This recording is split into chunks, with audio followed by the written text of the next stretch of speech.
Hi friends, నమస్తే. ఈ గుడి అయితే అమర్కంటక్ టెంపుల్ అనమాట అండి. ఇది ఎక్కడ ఉందంటే మధ్యప్రదేశ్లో ఉందన్నమాట. ఛత్తీస్గఢ్కి కూడా బాగా దగ్గరగా ఉంటుంది. మేము ఉండే ఏరియాకి ఇంచుమించుగా 4-5 అవర్స్ పట్టింది వెళ్ళడానికి, కారులో వెళ్ళడానికి అనమాట. ఈ గుడికి వెళ్ళడానికి మధ్యలో అడవి కూడా వస్తుందండి. మధ్యలో అడవి, చిన్న చిన్న ఊళ్ళు ఉంటాయన్నమాట. తర్వాత ఈ అమర్కంటక్ అనే ఊరు వస్తుంది. ఇక్కడ అమరకంఠేశ్వర స్వామి, అలాగే ప్రత్యేకంగా నర్మదా నది ఇక్కడ పుట్టిన స్థలం అన్నమాట అండి. నర్మదా నది ఇక్కడి నుంచే స్టార్ట్ అవుతుందని చెప్తారనమాట అండి.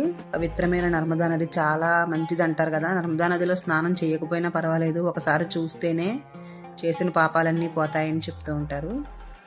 ఇక్కడ చాలా మంది ఇలా ఏనుగు కాళ్ళ కింద నుంచి వెళ్తూ ఉంటారండి, అటుపక్క నుంచి ఇటుపక్కకి.